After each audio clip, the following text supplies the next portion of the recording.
Hey guys, what's the tea? It's Mikey, and this is a video review for Wrong Turn 2021. Rated R, starring Charlotte Vega, Emma Dumont, Daisy Head, Matthew Modine, Bill Sage, Alain Bradley, Dylan McTee, Vardon Aurora, and Adrian Favela. Directed by Mike P. Nelson. I liked the movie. I didn't hate it. Just hate that the original themes were completely thrown out of the window, and they pretty much just slapped the name Wrong Turn onto this production. It's very different from the original series, and I did not like that. To get on with some positives with the film, I want to say the writing, the acting, the cinematography, and the quality of the film itself is all there. It's present, it's great. The film is not cheesy. I loved how some of the minor characters had a change of heart in this film. The hotel lady showed the most character. There's definitely a few messages to the film, one of them being regarding the themes of racism, and another is sometimes you don't know who your enemy is, and sometimes you don't even really know yourself. Hopefully you get to see what I'm talking about. However, I feel like that's pretty much all you get in this film. There are no cannibal deformed freaks as the common enemy in this film, so if you're thinking you're gonna see the classic enemies,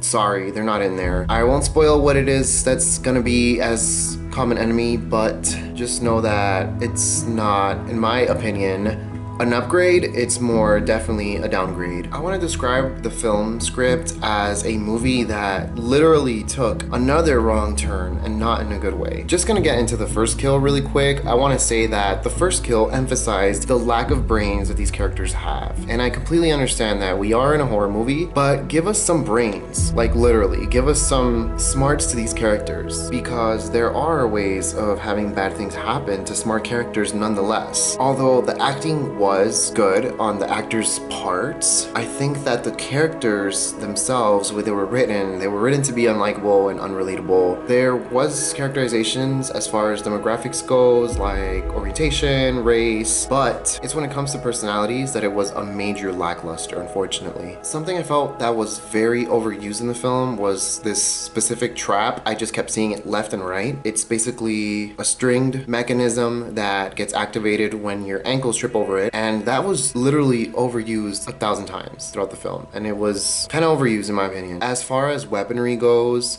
there was so many weapons at these characters' disposal, yet rarely was when a character reached for them. And when they did, sometimes used these weapons after reaching for them smartly, they somehow managed to throw that smartness out the window by having all these misfires happen. The soundtrack was not entirely memorable in my opinion. The music wasn't really fitting. The ending had so much potential, but it didn't hit the mark. This is not a bad movie, don't get me wrong. It's just a really bad Wrong Turn movie. Very, very different. It's like very, very different from the original source. If you're a hardcore fan of Wrong Turn, you're probably not gonna like this. If you do, that's awesome. If you didn't, I understand. Now, I didn't regret watching the film in theaters, but I will never watch this ever again. Maybe if you would like, you can check it out yourselves and be the judge. You'll find that here and there are nods to the original piece, and I unfortunately would never own this on Blu-ray. Whether or not I would recommend for you to go watch it in theaters is irrelevant at this point because the film was only released for one night. From a scale of 1 to 10, I give this film a 4. Let me know what you folks think about the film, and take care. Peace.